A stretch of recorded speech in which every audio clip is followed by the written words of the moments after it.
you're like, Oh yeah, damn. we're blown away. Yeah. Because they're dealing, they're playing, We were going to charge a couple $100 a year for this, and now that's just included in ChatGPT Plus.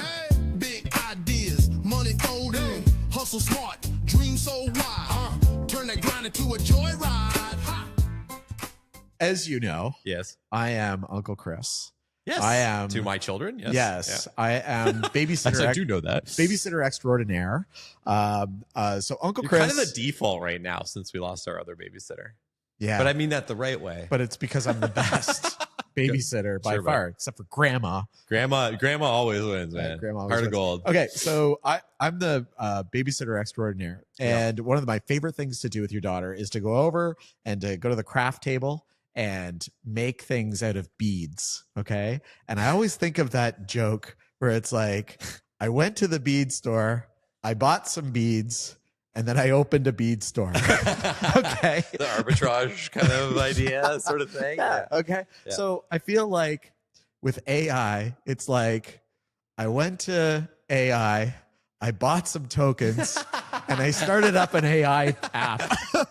It's like the business model. Most businesses doing AI right now, right? Because you pick not that many companies actually build their own LLM. Like they don't have their large language model. It's all like, okay, we have the API for Claude, so like the Anthropic one, or we have the API for ChatGPT, or if you're doing like images, and there's a million different ones you can use for that, like or Suno for music, or like insert your thing. But you're all piggybacking on something somebody else already done. But that's pretty common though in software. You're building on a platform, right? Yeah.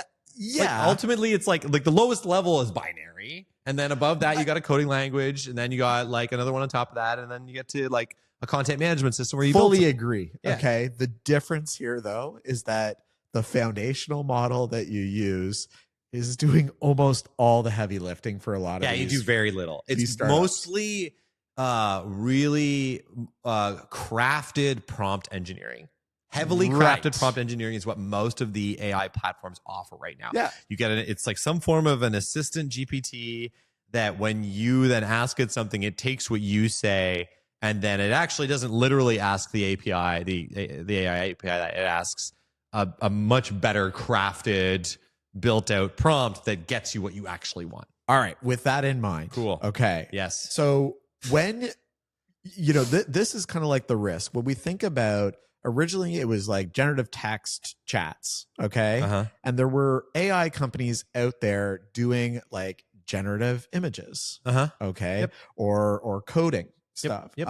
Or what are some They of the still other do it. Coding, so a lot of image-based stuff, diagrams, audio, a lot of like even some tools that like understand stuff, like a widget that you could put like in your email. Right. What's it called? Like Superhuman or Superhero? Yeah. There's one that's like does your email for it. Like there's a lot of really powerful ones. Right. Yeah. But what you're seeing is those foundational models are adding those capabilities they're to eating their them. platform. They're absorbing them. So yeah. you're a generative image thing, okay, startup, and then all of a sudden ChatGPT's got DAL-E, and you're like, Oh yeah, damn. we're blown away. Yeah. Because they're dealing, they're playing, We were going to charge a couple $100 a year for this, and now that's just included in ChatGPT Plus. right. You get the premium package, you get that in ChatGPT. So Or deep research. Deep Right. research. So, like, by the way, so cool. But also, wow, that is a very, very powerful thing that I'm certain other platforms were building on. yeah, as a concept. there were companies that were doing that, and now that's just like I a heard the core big thing. one was the PDF analysis. This was Right. a big deal, apparently, because there were a lot of companies that were doing AI sort of backed PDF analysis. And ChatGPT was just like, oh, yeah, like we have that now. And you can, and it's as good as or better. The other thing, too, that's kind of, and you and I know this from software, is that the API only has certain capabilities. The API is for any given platform, is a fraction, is a percentage of the overall features and capabilities and processing power of whatever the main, the main thing, not like processing, but you know what I mean, like the main like power of that product. Right. But the root product is going to have stuff that's just not in the API. Right. And so they're always going to have a fundamental advantage. When they roll out something new, it's not going to be available in the API. And Right. it's going to probably work better than the thing you were building on because you're building on old stuff. Hey, Dave here. Let me tell you a little secret. When we were building AppArmor, we needed to move fast, especially with quotes and invoicing. FreshBooks made that possible.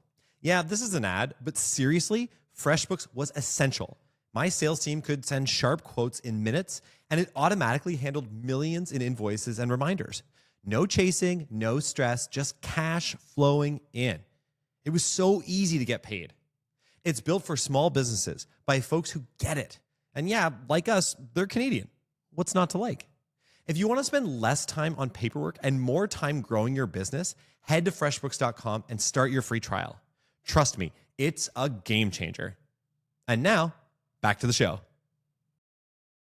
Right. So, we've seen this before. So I want to go back to, do you remember this episode is about ChatGPT, right? It is. Yeah, okay. Well, about OpenAI, what's kind of happening. I didn't know what the hell we were doing here for a second. Yeah. Okay. But I want to go back to, because like we've seen this before. So do you remember Netscape?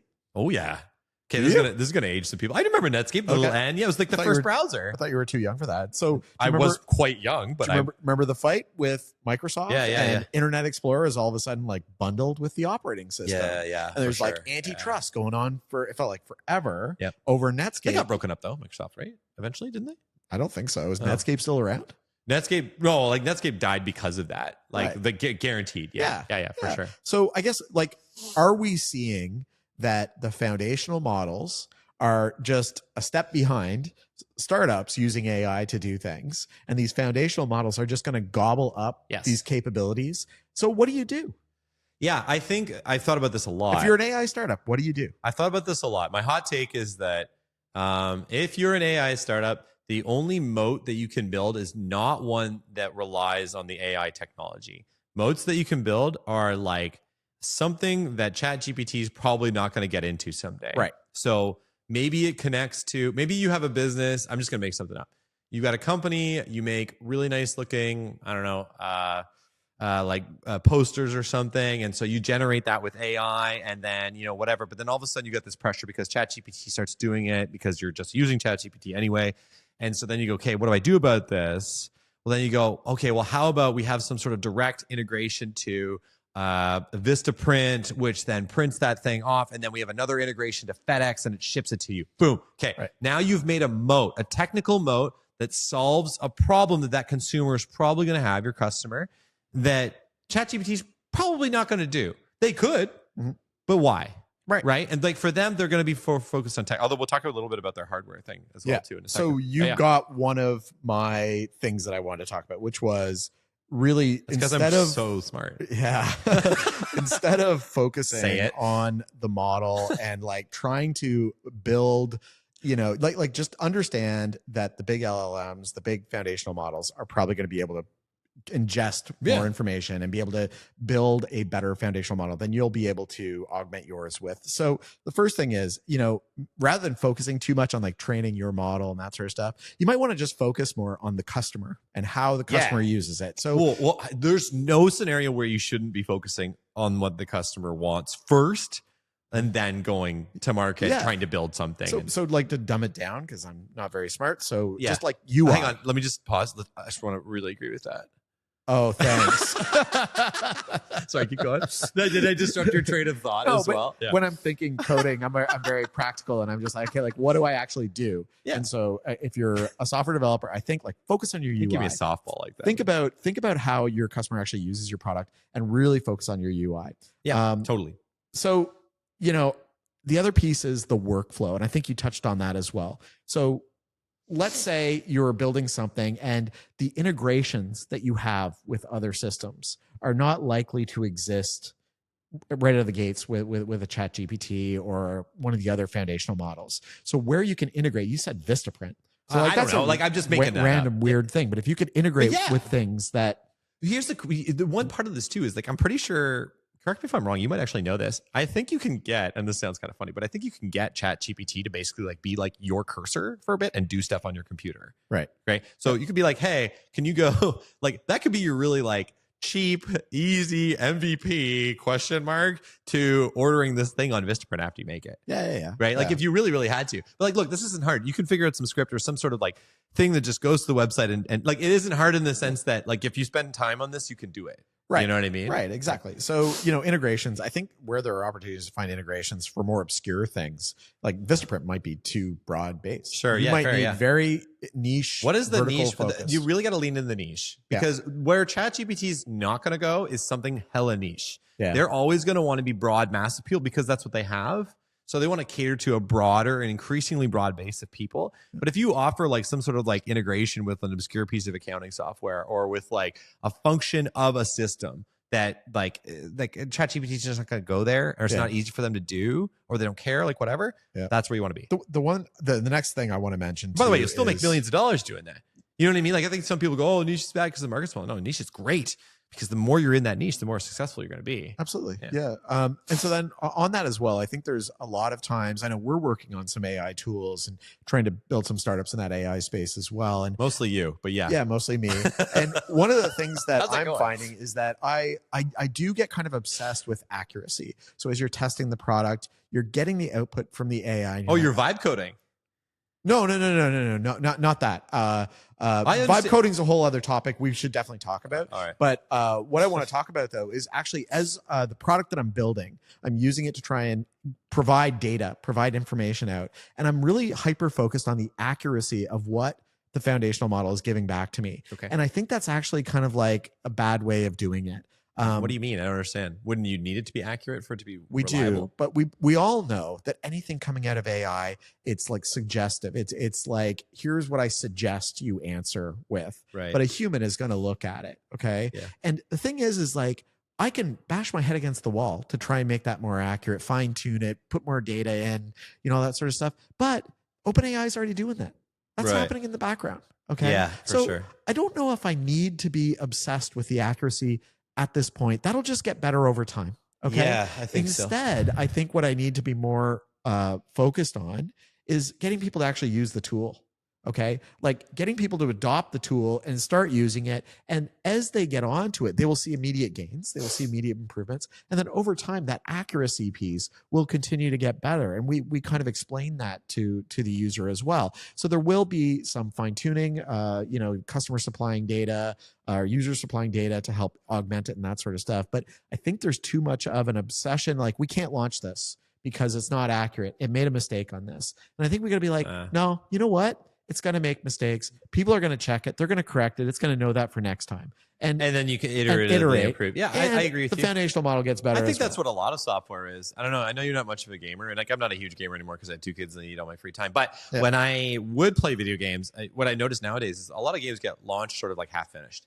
Right. Okay. And I'm not big on that, to be honest with you, but it is, you can see why they're doing it, because they want to actually, there's more of an MVP process for game development now, where it's like when you launch, they want to see how people interact with it and play with it and what direction people want to go with it, rather than putting all this time into it, taking their best guess and shooting. Yeah. I have 2 thoughts I want to get at here first, though, on going back to this moat conversation, like how to protect yourself from ChatGPT. Yeah. One thing that I don't want people to undervalue here today too is like, the way you do it, even if you're like it depends on your value proposition. But if like what you fundamentally do, if it's just basically an API call to ChatGPT, that's going to be problematic. But a lot of the time, I think if it's complementary, like for example, to like a service business, right, you have an AI tool that works with you, and ChatGPT comes out and starts doing some of that. I still think because you provide other value, even if it's service focused, that like I have a friend of mine, and it's a talent agency business for influencers, and they use a lot of internal tools for AI, and they're kind of like, maybe we should do something with this or whatever. And I'm like, but they're really worried that ChatGPT is actually they're going to come out and just do this. Yeah. And I'm like, yeah, but like you also have unique knowledge of your market. You have a way you provide your service to these influencers. Like there's got to be a way that you can do it in a way that's more niche, first off, than ChatGPT generally, and also still valuable to as an immediate thing that your customers can benefit from, like right now. And I think that gives you some protection there. So I want to be careful, because it's like, yeah, your product can get gobbled up. Yeah, the functions can, but the way in which you deliver a product, like a software product, and the way in which you help your customers is also a unique competitive advantage that shouldn't totally be overlooked. Right. The second thing I wanted to say here too is you mentioned this like code output and all these kinds of things. So sometimes I talk with some companies that are working on different products, and I was talking to, actually at this point, this was a PE firm, and the guy's kind of like, we're seeing a lot of like democratization of code development. Oh, I hate that term. Is democratization, democracy. Everybody's democratizing. Yeah, or you're part of high agency right now. Do you have high agency over that? But so I think this is interesting. The spirit of it though is fascinating, because it's like, what does he mean? He means a lot of people can build code now because of AI tools that build code. Right. They're all going to be built kind of a similar way because of ChatGPT. The real challenge is go to market. The real challenge is selling. The real challenge is getting out there. And guess what? A lot of these people that are doing this coding like this can't sell. Yeah. So if you're a salesperson listening today, or a CRO, or like a fractional CRO, there's a ton of opportunity, because there's all these companies that have like pretty cool ideas that are somewhat differentiated, might not get absorbed by ChatGPT. Maybe you have to think about it, but you're going to have like that kind of knowledge as somebody who's been in the industry, and you're going to be able to go to market and actually be able to sell this thing and make money. Like I completely agree. I don't have to be convinced on the I'm going to convince you of salespeople, because as you know, I've struggled for years. By the way, people don't want to sell is the other thing too. Yeah. Right? That's like, if you can sell and you're willing to sell and you're good at selling, you're incredibly valuable. And if you know to structure a sales team, that's like the next level. You can get other people to sell, or that company to sell, have a sales apparatus. Yeah. It's like insanely valuable. Coding's easy. Sales is hard. It's just funny, because to me, coding is effectively magic.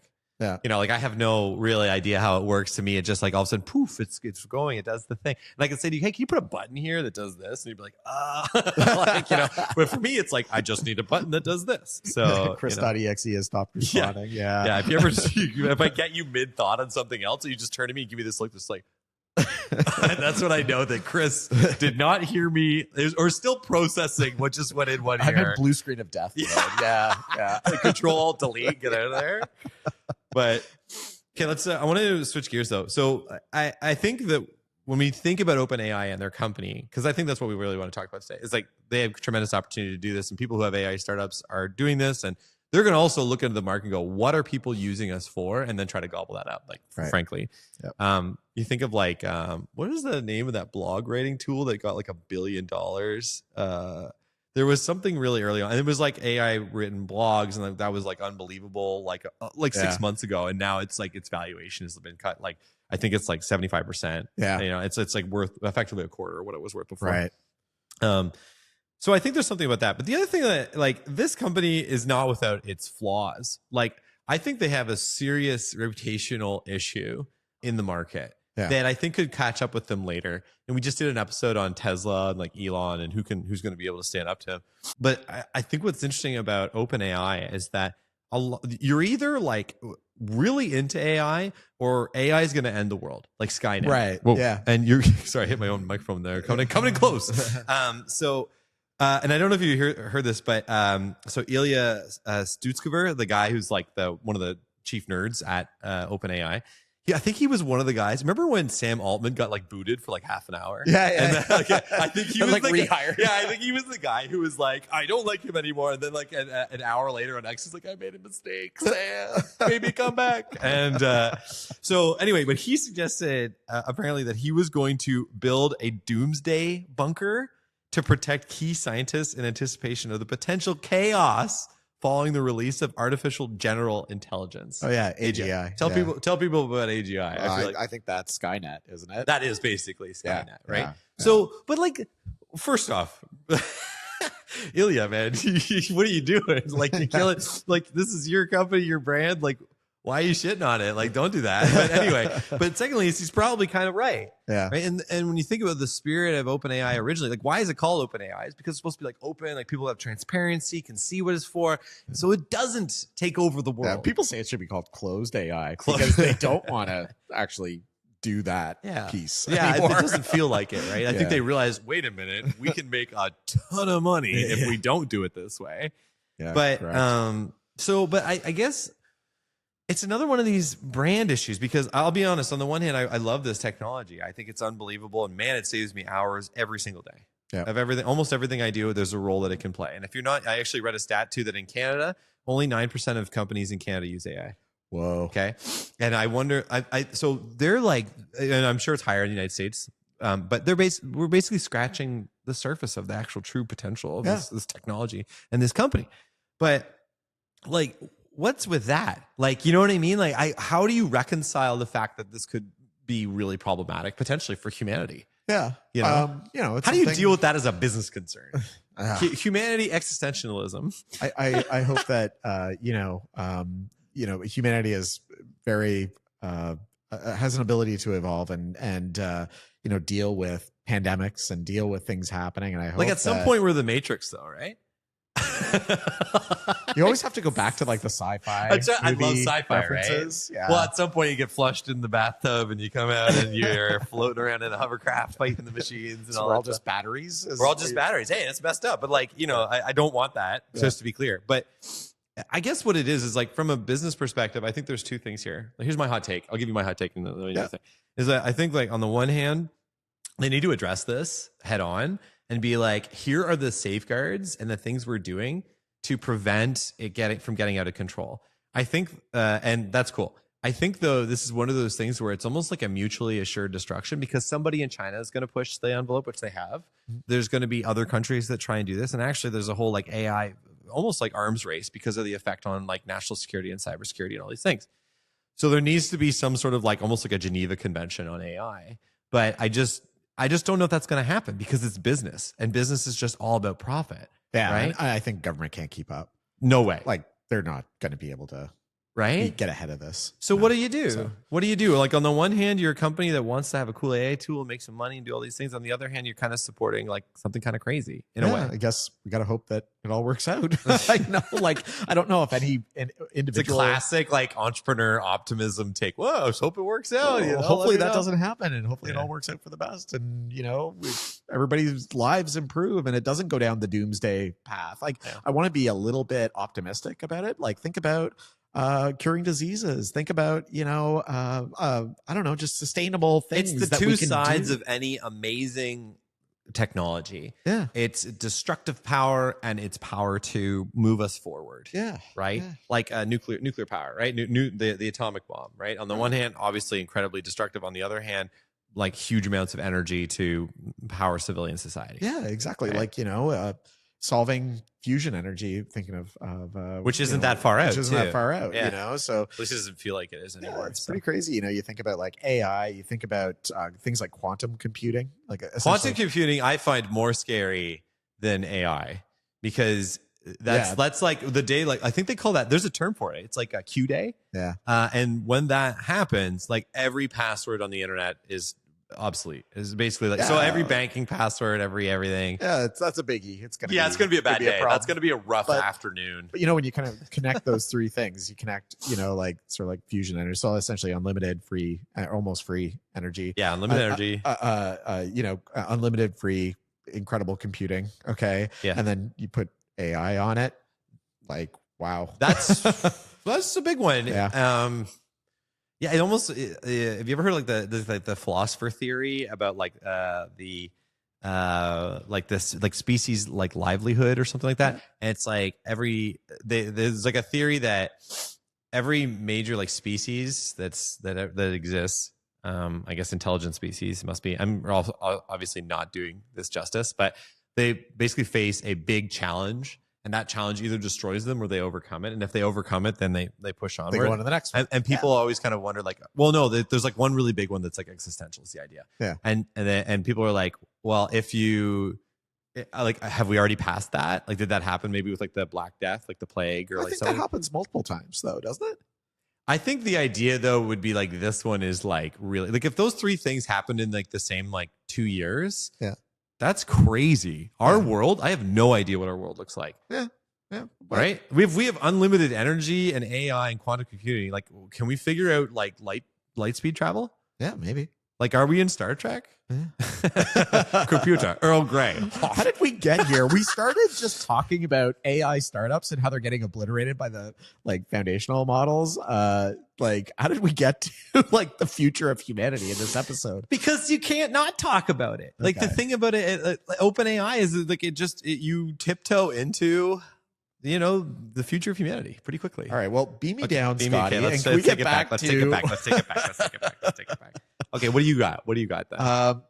So going back to what is somebody who's running? So we've talked about some of the strategies that people could, that startups that are using AI that rely on foundational models can use to get their to insulate their companies a little bit. But the one thing I wanted to put out there is that like every company, they're not, companies aren't designed to last forever. Okay, every product has its life. Okay. Mm-hmm. And I think one of the challenges is that we're just seeing that lifespan of companies, of startups, becoming shorter because of what's happening. Oh, that's interesting. I like that. Yeah. So like, look, if you have a startup, but this is like early days. I think of it. May I just really? Sure. I don't want to interrupt you, but I am going to. Oh, you never interrupt me. So this time once you can. This one I get a freebie. I get a pass on this one. I get to use it once a year. Here you go.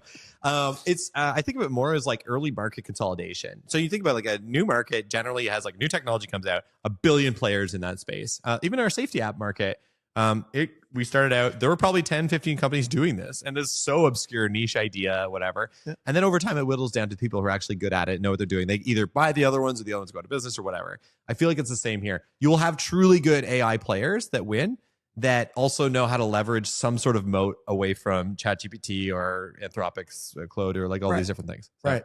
But do you hear a lot about like OpenAI buying a startup that essentially is doing something, like image generation? No, they're just obliterating. They're going to do that. They'll do that. But then they're hiring the employees probably. Or they did do an acquisition of IO, which is this hardware company. Okay. And which is also like that. We're back to Skynet. But there is something kind of interesting there. Like they're going to probably work some hardware into some of the stuff they're doing. And you better believe that if you're a hardware company and you're like, well, we're using the ChatGPT API, you're not going to get whatever ChatGPT wants to do with that kind of hardware because that's their competitive advantage. Right. But I hear you. I guess like going back to what you're saying is I hear you. I'm just trying to say like, if you do have a startup that is using AI, like do what you can to, protect your business and continue growing it and that sort of stuff. But I just think we need to understand that the lifespan of these businesses may not be as long as they have been in the past. So what's the advice there? It may be challenging to maintain that distance from the foundational model doing maybe your strategy changes then. Option A, build a moat, non-technical moat to protect yourself from ChatGPT's natural expansion, right? Or what have you, whatever AI platform you're using. Secondary plan, quicker path to exit. Yeah. What if now this is kind of weird because this definitely flies in the face of a lot of the advice I'd probably give other entrepreneurs. But given that comment, which I think is really good, is maybe your plan is we're going to build this thing and sell in 2 years. Yeah.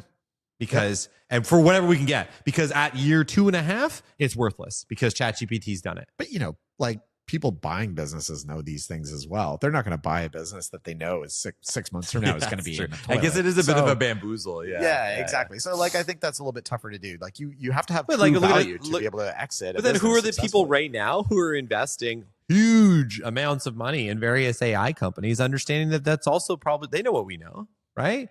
If you're a PE firm, I think actually PE firms are scrutinizing much more. Yeah, now they are than they have in the like past. 2 years ago. Like 2 years ago, they're just like if you had AI anywhere in your name, they're just throwing money at you. And now it's like, hold on a second. Yeah. Exactly how does it work? What are you using? Fair. Yeah, I think you're right. Yeah. So, anyways, we're seeing it change. Yeah. Is that the pod?